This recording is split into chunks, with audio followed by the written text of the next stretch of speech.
Title IX conversation with our next guest. And we thought that the best way to introduce our next guest is by showing you all a little video. So take a look.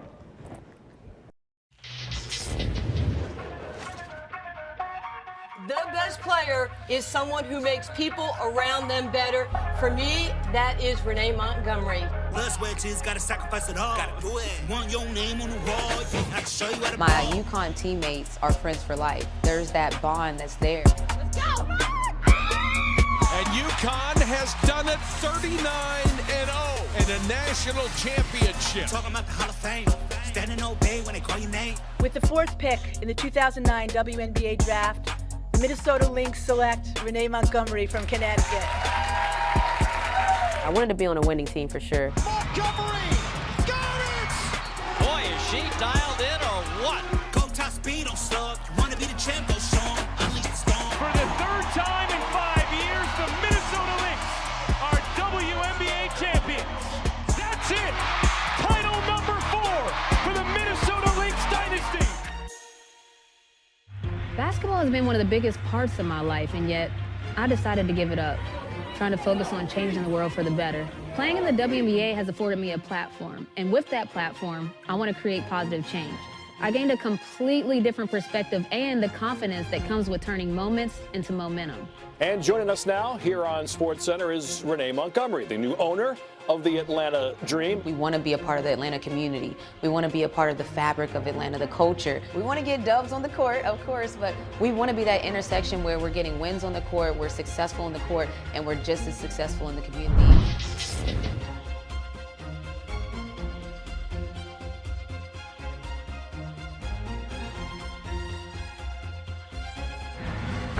Now, I do want to point out that this video that was just played was produced by the ESPN Next program. And if you want to find out more about how you can get involved, be sure to join the Truist Lounge at the end of this conversation. And without further ado, our next guest, Miss Renee Montgomery. Let's get it. How you doing? How are you? Hey, that next group, y'all did y'all stuck thizzle on that video, okay? Thank you very much.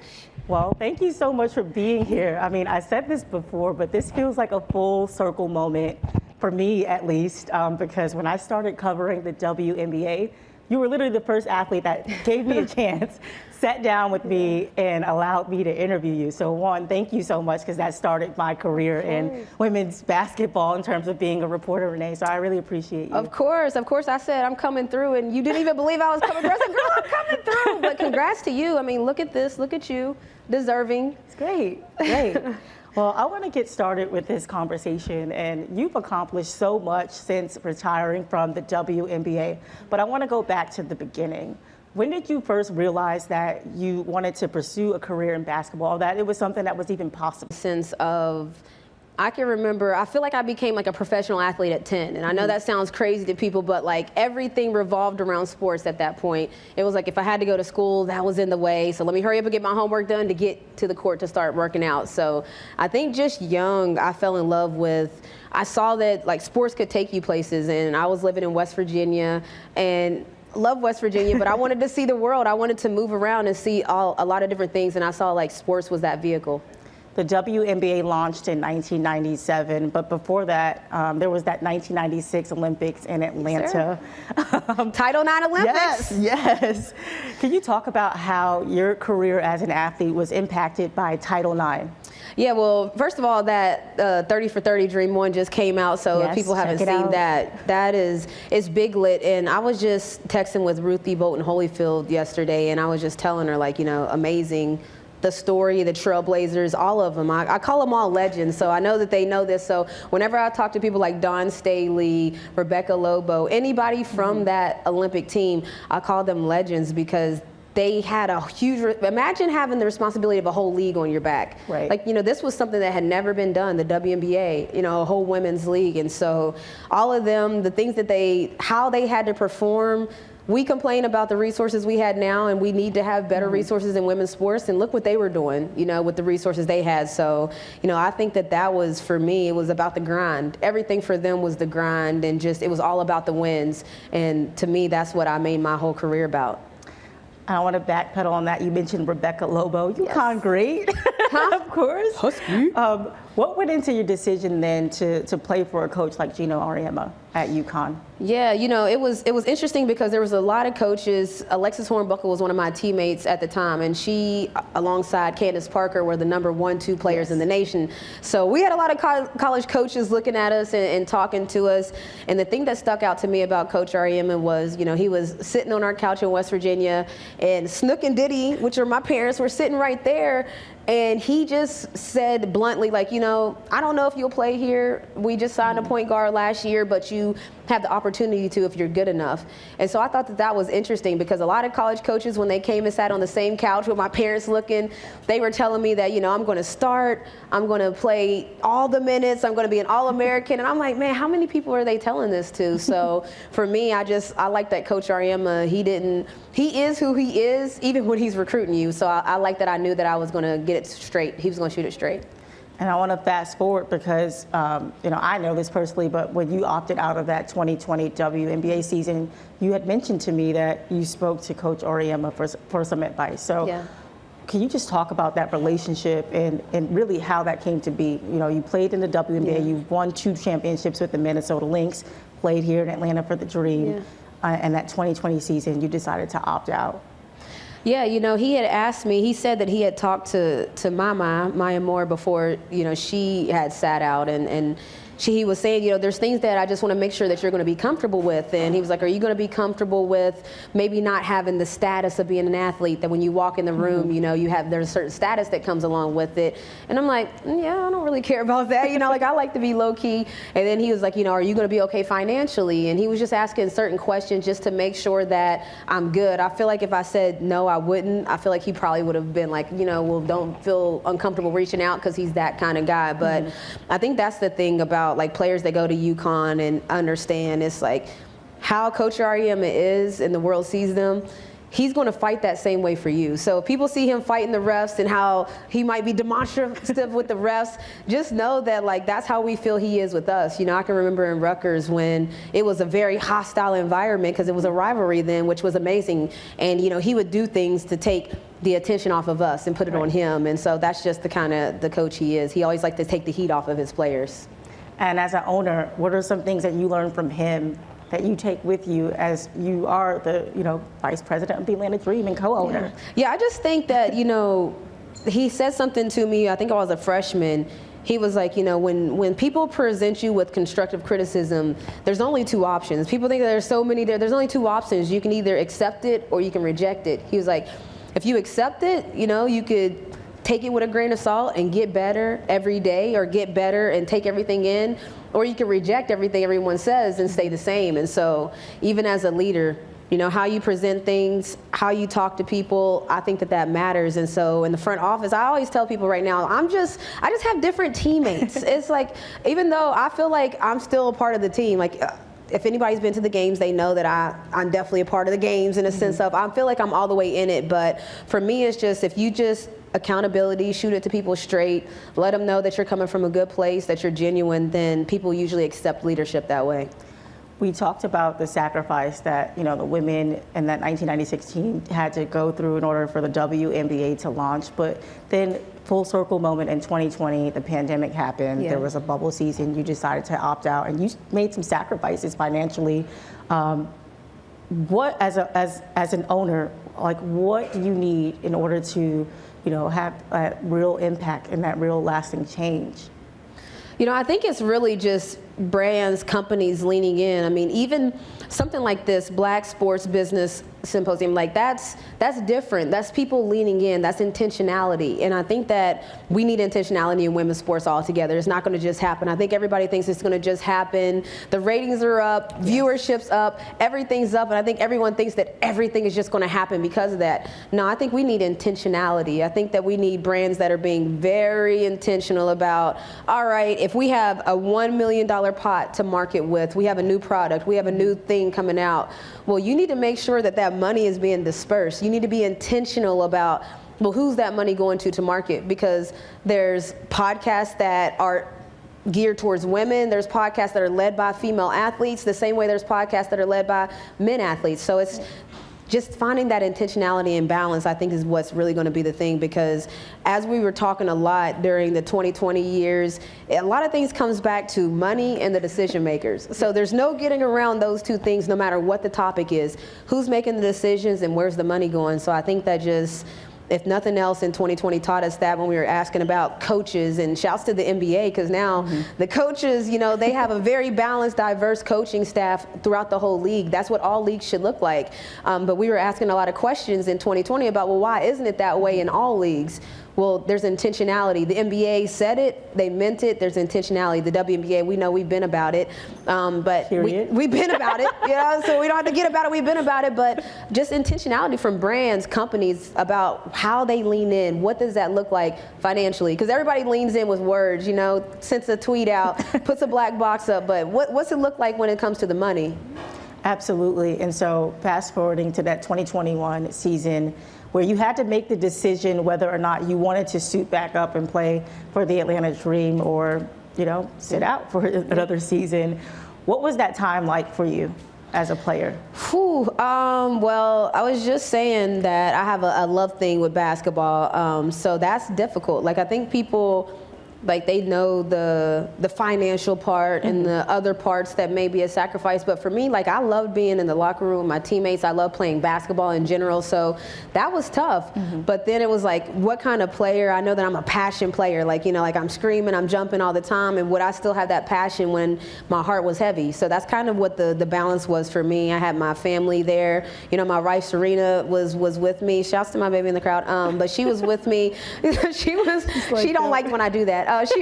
She was with me, and I had a support system. Like, my family never let me feel like I was crazy for what I was trying to do. And I think that that's very important, because you're going to doubt yourself. When you're making like a big decision, you're going to go back and forth, like, okay, these are the pros, these are the cons, like, should I do it, should I not? And I kind of had my mind made up. But the fact that everybody around me was like, yeah, I think this is a good decision. I was like, well, this is a good decision. Like, you know, it just made me feel like I was definitely doing the right thing. And so that's that. There was a lot of anxiety, but there was also a lot of reassurance there. And also during that time, it was really the height of the George Floyd protests, and, you know, WNBA players were at the forefront of, you know, that change that happened, especially with the Atlanta Dream, the team that you played for at the time, and with everything that was going on with the election, with one of the former co-owner as well. So how were you able to mobilize and really, you know, make a change with your then teammates?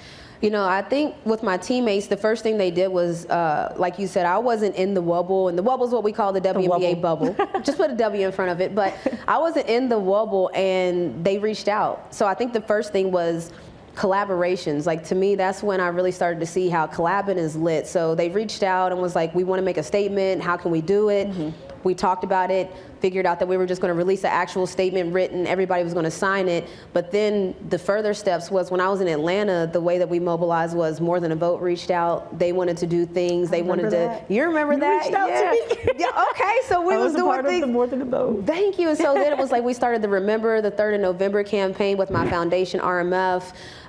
Civics for Culture reached out, Stacey Abrams Group, and I just started to see a series of collabs. So the way that we started to mobilize, and a lot of people asked about Atlanta, you know, like, everybody's like, Atlanta feels very connected. And I was like, Atlanta is very connected. Like, I felt like, even though I didn't know any of those groups, when I opted out, they was like, oh, girl, come here. Like, I felt like the whole community was like, come here. Honestly, even Chantre, I don't know where's she at. Where is Chantre at? Because she was one of the people as well that people reached out, like, didn't know me, just reached out, was like, hey, you good? People obviously probably knew that I was going to be missing out on a lot of checks. So Chantre, people like that, they were trying, like, hey, if you want to speak, there's this opportunity coming on. And so for me, I was like, man, this is like, the literal sense of community is happening here in Atlanta with me. So it wasn't even like I was calling people. I wasn't calling Stacey Abrams. I wasn't calling LeBron James. Like, I wasn't calling them. And so they were reaching out, trying to help me. And I think that that's what mobilization looks like. It's not necessarily, we didn't have this centralized system that everybody, it was just like, they was calling me, I was calling them, and we was trying to turn up.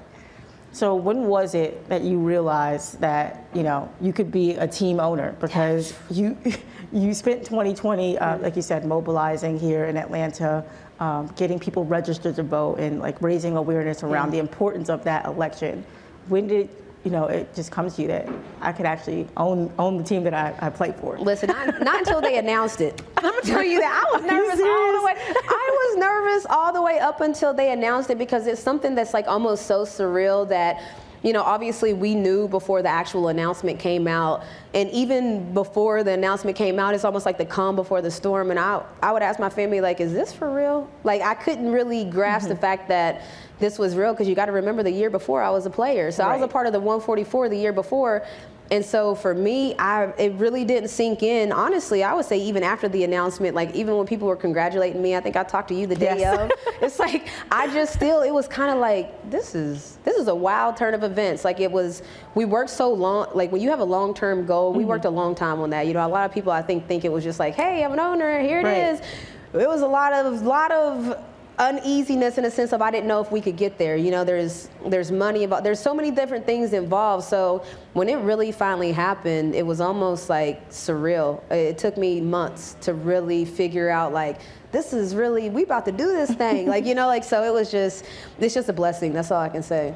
You are the first former WNBA player to be named team owner and executive. Yeah, clap for that. And you're also one of the few openly gay, women in the front office. Yeah. So can you talk about that in terms of your identity and the challenges you face, just being yourself in this industry? Well, first of all, thank you guys. I didn't know if y'all was here or not. I didn't hear nothing.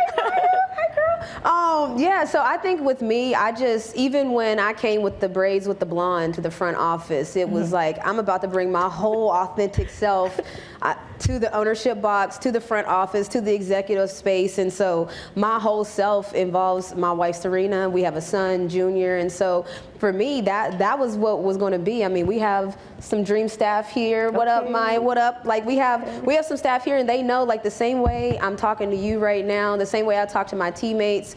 I talk in the meetings. I talk in the, I say in the meetings, look, if it's not lit and it's not sexy, it ain't us. I say these things in the meetings. And so I just want to make sure that people understand that, like, our culture is culture. Like, and it's not, you don't have to turn on a certain voice. When I get in the meetings, I don't turn on no voices. Like, I'm talking just like this, because it's the message is still the same. And so when it comes to my wife and it comes to being a part of the LGBTQ community, you're going to get all of us too. I'm going to, like, if they say my plus one, yes, it's my wife, Serena. I don't even think anything about it, honestly, but I do understand that there are barriers. And so that's why I make sure that I mention that I have a wife, that's Serena, because so that people can know, like, that's a part of me, that's a part of my journey. And so, for me, it's that kind of constructive criticism. You can either accept it or you can reject what we are, but, we're here. We talked earlier off stage about the culture that you all are building with the Atlanta Dream, and we talked about what happened in 2020, but now you all are rebuilding kind of the entire franchise from the bottom up, and they're doing exceptionally well this season. So if you haven't been to a WNBA game, make sure you go to an Atlanta Dream game. But how has that process been, just inheriting like this franchise and having to rebuild it from the ground up as a businesswoman? Yeah, a lot of people don't realize how small of a window we had. I think we had a month and a half before the season started, like 45 days before the actual season started, we received the team. So our first year, it was trying to stay afloat. It was tough. We didn't have a lot of staff. We were still figuring things out. And the season wasn't amazing. Everybody saw it, witnessed it live. Like, there was a lot of things that we wish could have gone better. But to me, I just saw it as a learning process, in a sense of, look, we did just get this team and we want to do better. So in the off season, we took that as motivation. In the off season, there were a lot of calls. There were a lot of meetings. There was a lot of energy towards how can we just elevate everything that we're doing, like elevate the marketing, elevate the connectivity with the city, collab, how can we build, how can we become this franchise that a player would want to play for? That was kind of the whole focus. The basketball, we know we want to be, at the top, but that takes time, that takes a process. What coach do we get, So then we got Tunisia Wright, and who's killing it, by the way. Man, that's the homie, like I played against Tunisia, the ultimate competitor. Her basketball IQ is through the roof, so it's like, boom, check. And then, we have Dan Padover, who was back-to-back, like Dre said, got the drag game me going back-to-back. We got the back-to-back executive. So I'm like, okay, we're doing a little something here. We're building. Morgan, you know, very familiar with this building. Morgan Shaw Parker, who now is our team president to lead the charge. So it was like we started to build what people would call like, you know, a stack team on the basketball court. Yeah. Well, we started to build that in the front office, and shouts to Suzanne A. Bear, Larry G., and just the vision for all of that, because having people in the right places matters. So then once we started to get the pieces that we needed, it was about the turn up. You know, it was about who can we collab with? Atlanta influences everything. Well, we got to collab with them, of course, because we're Atlanta and Atlanta influences everything. And we started to just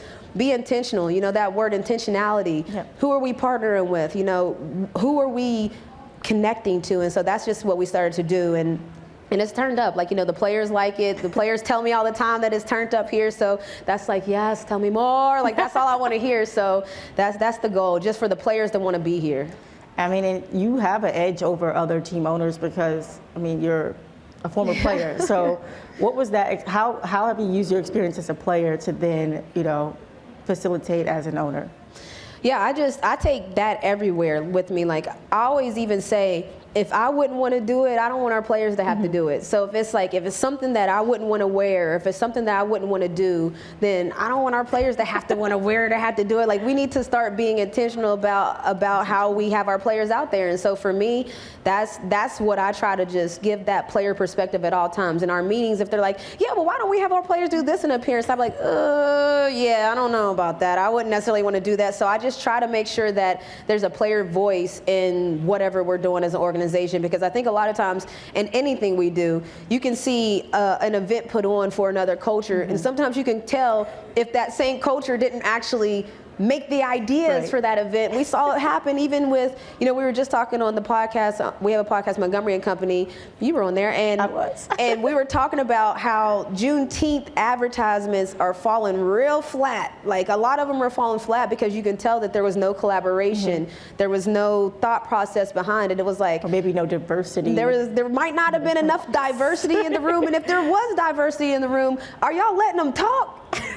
Are you listening? Like, that's, like, I'm just saying, like, so we just saw with some ice creams. I know. I saw watermelon salads. We saw a lot happening to where you could have done better. I'm just saying you can do better. And so I just think collabs. That's why I say, if all of these different activations could have gone way different. What if people collabed with an HBCU art student to bring together their Juneteenth presentation, to bring together their label? What if they collab with the school, collab with a group to make it make sense? And so that's why it's just, to me, we're starting to see a lot of things happening. And so if you have a voice of that actual culture, for me, it's being a player now turned owner, that I'm going to make sure that there's a player voice there. I think in every aspect of business, there has to be a voice there from that particular culture. I like that. And you talked about, you know, HBCUs and the potential of them collaborating. I know with your Renee Montgomery Foundation, you do a lot of work in that education space. So can you speak to the work that you're doing with your foundation, the Renee Montgomery Foundation? Yeah, definitely. So I'm an HBCU baby, and what that means is my parents met at an HBCU. They've been married 40 plus years, and here I am, basically. So I Which HBCU did your parents? West Virginia State University, because I'm from West Virginia. Okay. So I take it very serious that, you know, my parents, the reason that my Diddy, which is my dad, I'm country, y'all, so the reason that my Diddy went to State was because he had a scholarship to Purdue, a football scholarship, but he went to play football at State because he felt like that's a place that he could thrive. He didn't know if he would have had the right places, the right people in place to help him thrive at Purdue. So he chose to go to an HBCU because he knew that it feels like home, and it feels like, you know, a homecoming when you go there. And so that to me means something. And again, community. You'll start to see that community is a big part of my life because it's been a part of my life. I grew up in the church. So anybody that knows that, you know, God is good. All the time. And all the time? God is good. Okay, like I grew up in that community. And so that's things that like I just feel like it helped me, and so I know that it can help other people, and that's what we're going to continue to do. And even with our production company Think Tank, we have an HBCU homecoming She's tour. doing it all. Listen, production company. Listen, I just feel like stories need to be told from the people that have experienced it, and so I just see a lot that is not happening. And with the HBCU homecoming tour, we're just going to show why HBCUs are lit. The step shows, the football games, the marching band. We're about to just let people understand why we're so turned up about HBCUs. Period. For the culture. Period, Pooh. Okay. Also with your off the court efforts, I mean, a few months ago, you produced a Broadway show. Y'all, when she called me and invited me, I was like, what?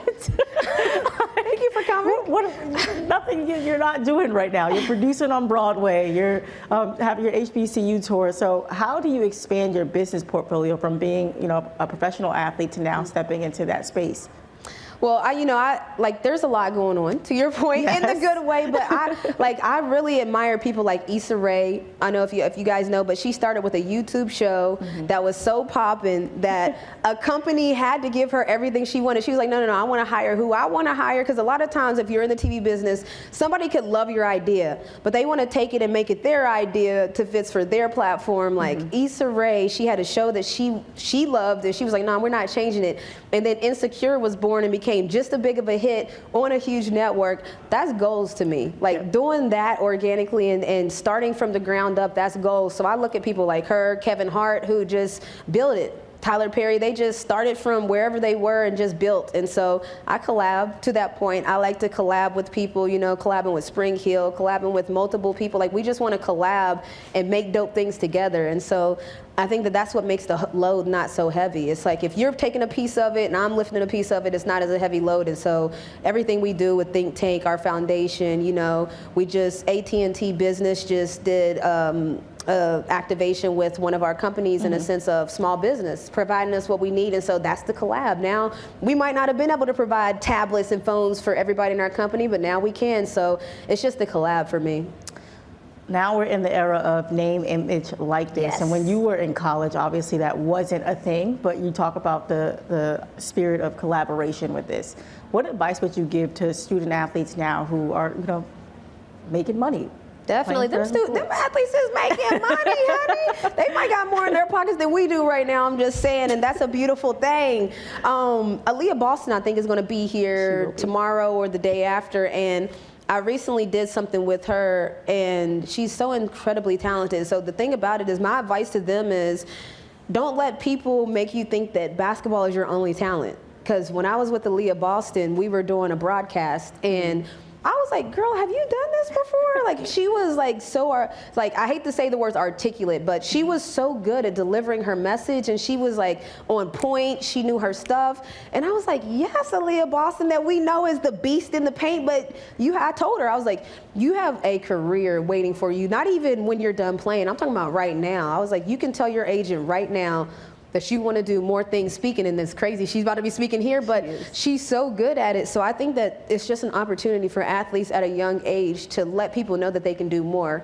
Because I can remember when I was in college, there was a lot of things I wanted to do. I would tell people that, like, this is before we even had a lot of like streaming platforms and stuff, but I would tell people like, oh yeah, I want to do a broadcast where it's not the normal broadcast. It's like my broadcast where I could just yell and be hype and turned up, but now we see there's the Manning cast and there's these different casts that are going on. So now players at a young age get to build their brand, and they get to build who people see them as. Because now, we hear Damian Lillard as a rapper, and everybody's like, the player's a rapper. I'm like, yo, he can really rap. Absolutely. Like, some of these players have such good talents that aren't just their sport. And so I think that's what name, image, and likeness, that's the real gain of it, that we can see the athlete rapper, or we can see the athlete artist, or the fashion designer that's an athlete, the analyst that's an athlete. We can see it in college.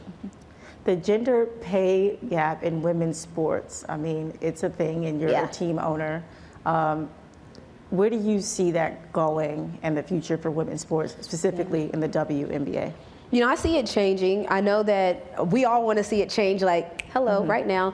But I think that we are on the right path. It's just, I can't emphasize enough the lean in, because the reason that the NBA has these $200 million contracts is because they signed a new TV deal. Like, I want people to understand that there is a progression to how things happen. You sign a new TV deal, everybody gets more money. You sign a new partnership deal, everybody gets more money. So if companies start to lean in more, that's why I talk about where are those dollars going. If we start to see WNBA games 3 times a week on TV, the same way we see NBA games 3 times a week on TV, I think that we'll start to see more money. I think that it's like we can talk about the gap all we want, but I like to talk about, well, what could make us kind of shrink the gap? And that's if people start throwing some dollars, like where the money reside, where the money reside. Like, y'all got to start, folks got to start throwing that money. We can't all just say we want more money for the WNBA. Y'all better start, all y'all connected to somebody, y'all better start throwing some money at the WNBA, the players, just the teams, all of that, it matters. Absolutely. What is something that you would tell your younger self? Oof. I think I was, that one. Yeah, ooh, young me, okay. Keep taking care of your edges, girl. I would say that it matters, you know. That would be the first thing. Then I would say just maybe, you know, I was very serious. Sorry, that was just real. I probably shouldn't have said that out loud, but I was very particular about that. I was real serious young, and sometimes like it would be the question of like, should I probably go hang out with my friends or should I probably go get up these extra shots? And I always chose like the shots, you know, I always chose like the grind. And I would say like continue the grind, because sometimes you always wonder like, I don't have regrets. And I think that I was worried, would I have regrets? Like, oh, did I miss out this? You know, I didn't go to my senior week as a senior.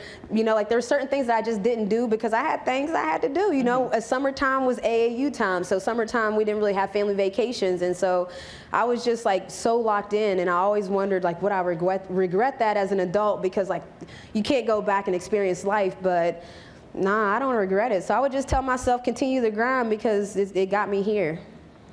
What's next for, you can clap. Wow. So what's next for you in the Atlanta Dream franchise?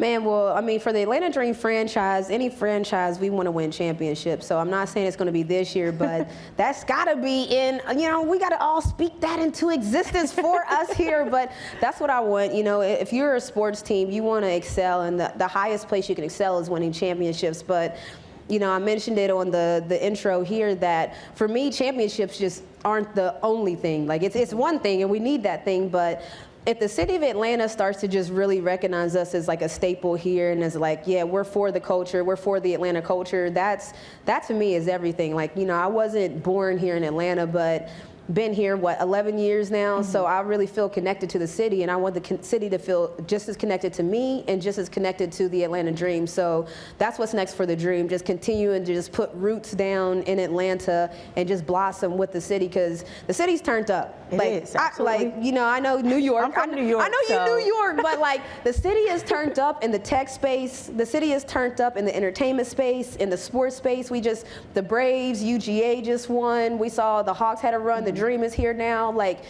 everything's turning up. Like everybody can feel it. We can just see it. Like the nation saw it in 2020 that Atlanta, keep your eye on us. You know, the South got something to say. So I just think being here is a blessing, because as we grow and the city grows, we want to grow together.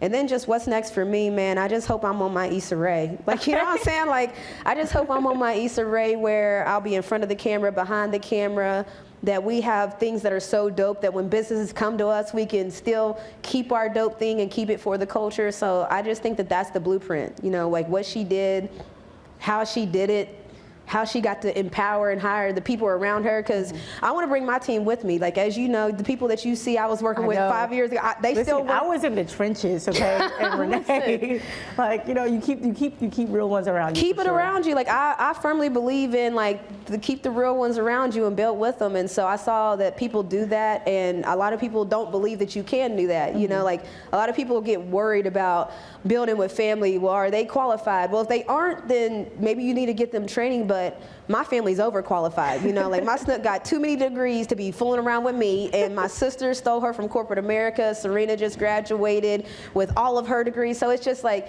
I had to poach them, and I'm thankful, and we gonna ride this thing to the top. So like I just like to just build with who's around me, and then like I said, I hope I'm on my Issa Rae. Well, Renee, I think that you are on your way to accomplishing all the things that you want to, and I'm so proud of you. Like, so proud of you. Thank you so much for joining me for this conversation. At this point, we're going to turn it to the audience. If you all have any questions for Renee, feel free to raise your hand, and we'll call on you. Any questions?